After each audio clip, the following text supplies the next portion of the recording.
याकूब के 12 पुत्र थे, पर वो अपने पुत्र यूसुफ को सबसे ज्यादा प्रेम करता था। उसने यूसुफ को एक विशेष चमकीले रंग का अंगरखा दिया।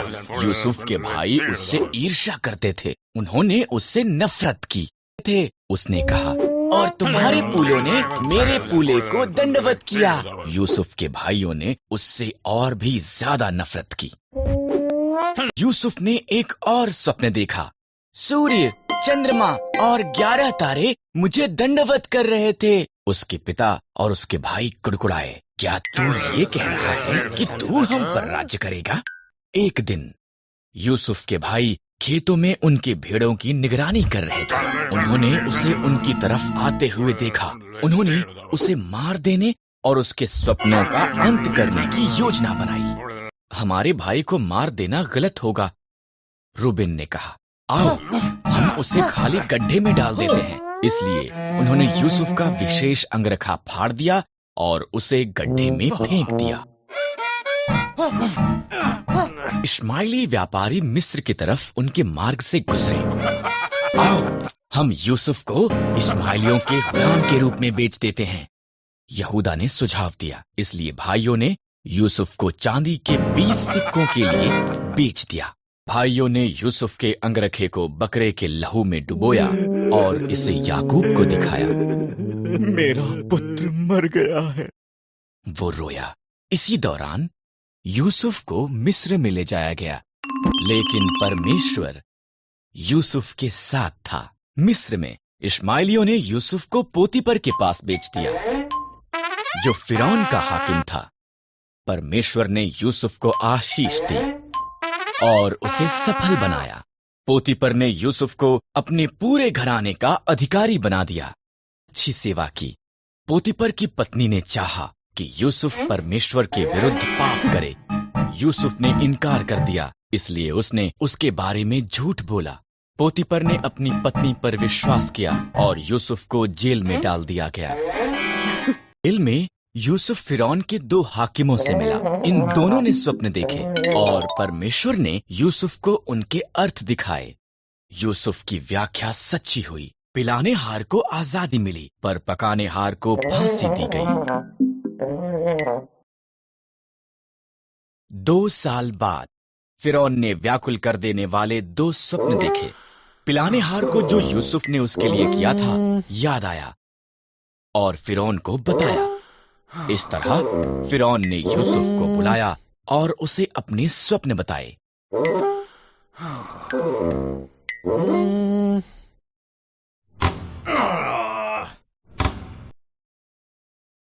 परमेश्वर ने यूसुफ को फिरौन के स्वप्नों का अर्थ दिखाया। 7 साल तक भरपूर फसल होगी, यूसुफ ने कहा। इसलिए भोजन को जमा कर लें, क्योंकि इसके बाद 7 साल का अकाल होगा।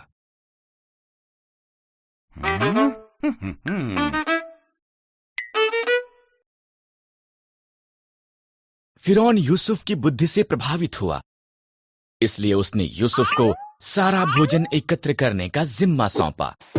फिरौन को छोड़ मिस्र में कोई भी यूसुफ से ज्यादा शक्तिशाली नहीं था। यूसुफ के भाई मिस्र में भोजन खरीदने के लिए गए। उन्होंने यूसुफ को दंडवत किया, पर उसे पहचान नहीं पाए।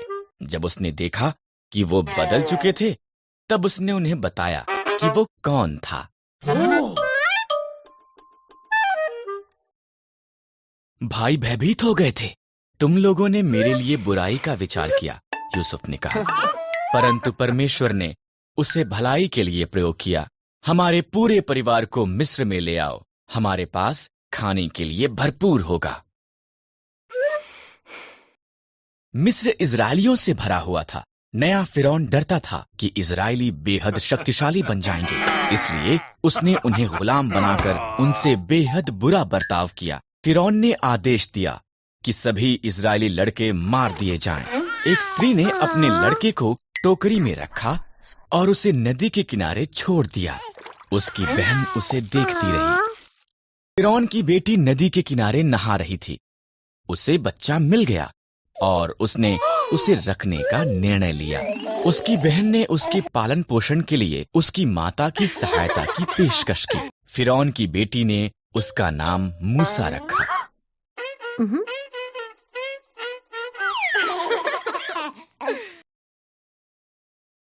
मूसा बड़ा हुआ। एक दिन उसने देखा कि एक मिस्री इजरायली को मार रहा है। मूसा ने मिस्री को मार दिया और मिद्यान को भाग गया और 40 साल तक एक चरवाहा होकर रहा। मूसा होरब पर्वत पर अपनी भेड़ों की निगरानी कर रहा था। परमेश्वर की आवाज एक जलती झाड़ी से बोलने लगी, मूसा, मेरे लोग कष्ट में हैं। मैंने उन्हें आजाद कराने के लिए तुझे चुना है। मैं नहीं कर सकता, मूसा ने जवाब दिया। मैं तुम्हारी सहायता करूंगा। परमेश्वर ने वादा किया, अपनी लाठी नीचे फेंक। मूसा ने किया। वो लाठी एक सांप में बदल गई। जब उसने इसे उठाया, वो पुनः एक लाठी बन गई। अपना हाथ ढांप ले, परमेश्वर ने कहा। मूसा ने ऐसा ही किया। उसने देखा ये रोग से भर गया था। जब उसने दोबारा किया, वो चंगा हो गया था। ये जाकर फिरौन को दिखा। परमेश्वर ने कहा, मैं एक अच्छा वक्ता नहीं हूं। मूसा ने कहा, मैं तुझे शब्द दूंगा। परमेश्वर ने कहा, तुम्हारा भाई हारून सहायता कर सकता है। इस तरह मूसा इजरायलियों को आजाद करने के लिए फिरौन को बताने के लिए गया। मूसा और हारून ने फिरौन से कहा, इजरायलियों का परमेश्वर कहता है कि तुम उसके लोगों को जाने दो, नहीं तो बुरी बातें तुम्हारे साथ होंगी। पर फिरौन ने उनकी नहीं सुनी। इसलिए परमेश्वर ने मिस्र में पानी को लहू में बदल दिया। कोई भी इसे पी न सका। तब उसने मिस्रियों के घरों को मेंढकों से भर दिया।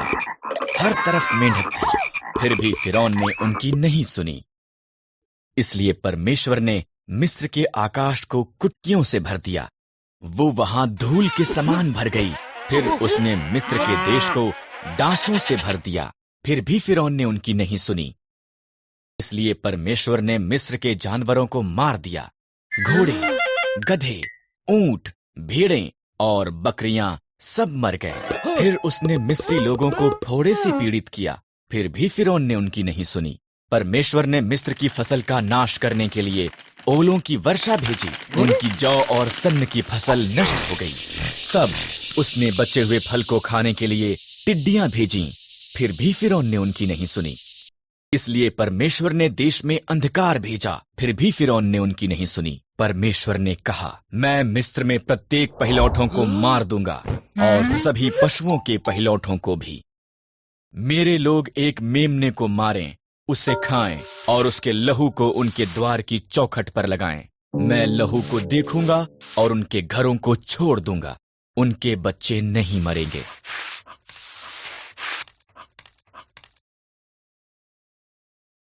तुम इसे फसह कहोगे और सदा उसे याद रखोगे। इजरायलियों ने परमेश्वर की आज्ञा मानी, पर मिस्रियों के पहिलौठे मर गए, यहां तक कि फिरौन का पुत्र भी। अंत में फिरौन ने सुनी और उसने इजरायलियों को जाने दिया। 10वीं विपत्ति में फिरौन के पुत्र के मरने के बाद उसने इजरायलियों को जाने दिया। वो लाल समंदर के पास थे जब फिरौन ने अपना मन बदला और उनका पीछा किया। जब इजरायलियों ने फिरौन के रथों को देखा, वो बहुत भयभीत हो गए। लेकिन परमेश्वर ने मूसा को लाल समंदर की तरफ उसकी लाठी को उठाने के लिए कहा। परमेश्वर ने एक जोरदार हवा भेजी और समंदर को 2 भाग कर दिया। एक सूखा मार्ग प्रकट हो गया और इजरायली लाल समंदर के बीच में से निकल गए। यहाँ पर उनके दोनों तरफ एक पानी की दीवार थी। वो सुरक्षित दूसरी तरफ पहुंच गए। फिरौन और उसकी सेना समंदर में उनके पीछे गई।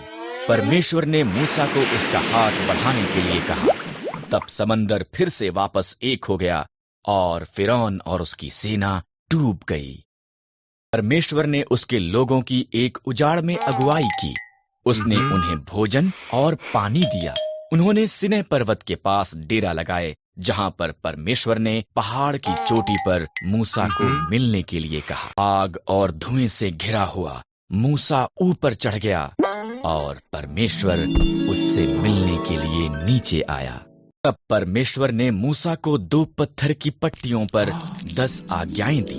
अन्य देवताओं की आराधना मत करना, मूर्तियां मत बनाना, आदर के साथ मेरा नाम लेना, विश्राम दिन को एक विशेष दिन करके मनाना,